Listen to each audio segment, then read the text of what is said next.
Hello, everyone, and welcome to a Premier Injuries Daily Update. Right, I'm going to kick things out with a question on everybody's lips. Is Alexander Mitrovic fit for this weekend?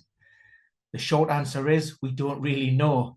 The long answer, well, we've been talking about this since last weekend. This was the problem that had bothered him during the international break. Picked up 2 knocks. The first of those after that hat-trick. The second in Norway after getting his 4th goal for Serbia. Took another knock against Newcastle, forced off. Now, we're hopeful that it is just that knock, and those extra recovery times will be very beneficial to Mitrovic. A lot of people asking because it's rumoured to have a price fall tonight. We don't know when the Fulham press conference is scheduled for.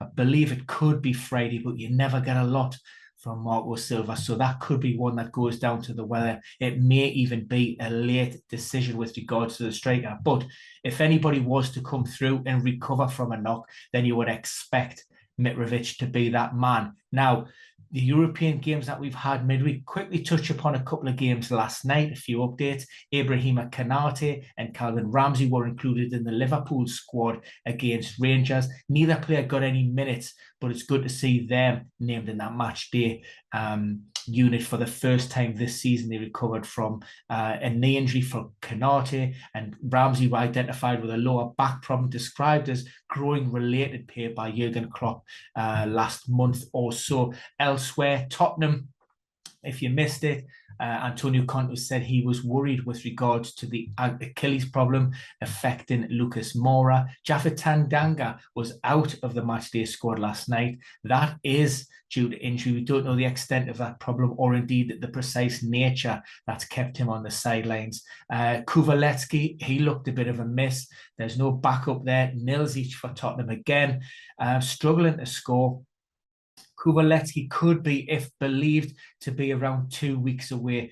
He had another MRI scan on that hamstring. Again, that was an injury that was picked up during the international break. Elsewhere, European football, Manchester United, they play on Thursday. We've had a quick update on Varane. That looked to be an ankle sprain on Sunday, tried to continue, but was brought off when United went 4-0 down. Ten Hag didn't want to exacerbate that problem too much further.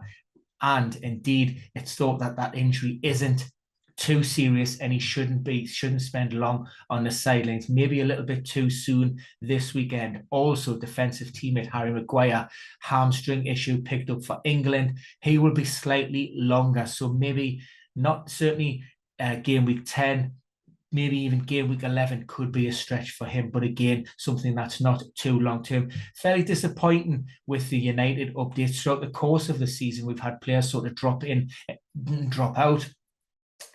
Donny van de Beek and Aaron Wan-Bissaka, 2 players who've basically dropped off the radar. Not a lot of updates, but Ten Hag was asked about both of those players again, and he said he couldn't give any kind of disclosure with regards to a potential return to play. Axel Tuanzebe is another player, again, who hasn't been involved at all this season with very little updates. We're still waiting to hear from Mikel Arteta. Again, they play on Thursday, but I do understand there's 2 updates.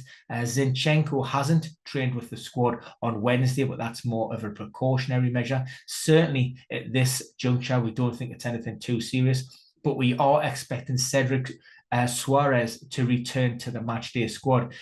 Described all over as being a minor knock. However, it has kept him on the sidelines for almost a month now. So we do expect to see him on Thursday. For West Ham, again, haven't heard from David Moyes, but Maxwell Cornet is a huge doubt. I'm expecting him to miss the game after picking up that calf problem during the win over Wolves. Jared Bowen should be fine in terms of that finger dislocation. Expect some body strapping to get him through. Whether he's risked or even needed on Thursday night is another question. David Moyes may look to that game on Sunday as a way of reintegrating him back into the squad, and he could rest ahead of this busy fixture period. Elsewhere, Newcastle United, we've been talking about this for a while. No massive surprise here, but Alan Saint-Maxim's agent, PR company, announced that his return is imminent. Of course, we knew that anyway. Eddie Howe said Saint-Maxim actually trained ahead of the trip to Craven Cottage last weekend. but the game just come a little bit too soon. So as long as he comes through these next few days unscathed without any kind of reaction, I fully expect him to be in the match day squad. For Chelsea, they play in the Champions League on Wednesday night. Hopefully this will go out before you get the team news. But there's been a lot going on in the Chelsea treatment room. Edouard Mendy back in contention and could start with maybe Kepa. That would be a good indication of who's going to start between Kepa and Mendy. Kepa, of course, has been starting in the Premier League in recent games, while Mendy has been managing that persistent knee problem. Kai Havertz complained of a little bit of discomfort at Selhurst Park. On Saturday, he has trained, and also Jorginho, an abdominal strain. That forced him off early in the second half at Crystal Palace, but he seems to be fine.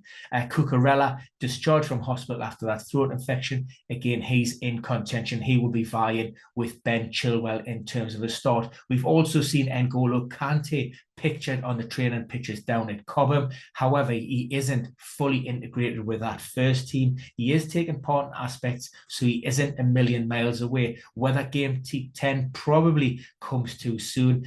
Outside chance of making the squad. We're maybe looking at next week's Champions League fixture or game week 11 and beyond with regards to a potential return for him. For Manchester City, also in Champions League involvement on Wednesday night. We know that Kyle Walker is out of contention. We will see what happens this weekend, but I would suggest at this point he is also a major doubt. John Stones, too soon for him. Expected timeline somewhere between maybe 10 and 14 days. It could extend a little bit beyond that, given the fact that he had a lot of soft tissue muscular problems in recent times, and also Pep is well stocked centrally following the return of Aymeric Laporte to the bench during the derby. Rodri is one player who could return. He wasn't risked on Sunday after complaining of a calf issue in training on the eve of the match. He did train on Tuesday. Again, it'll just be a case of whether he suffered a reaction and whether Pep wants to risk him in the Champions League. So that's it. Short and sweet for this one. We will have a host of press conferences on Thursday, so there will be a follow-up Premier Injuries daily dropping then, and also don't forget our live predicted lineups, team news and injury updates with Jason McKenna and myself on Friday as soon as those press conferences are done. Any questions, pop them in the comments. Please subscribe, give us a like, and we'll see you again very soon.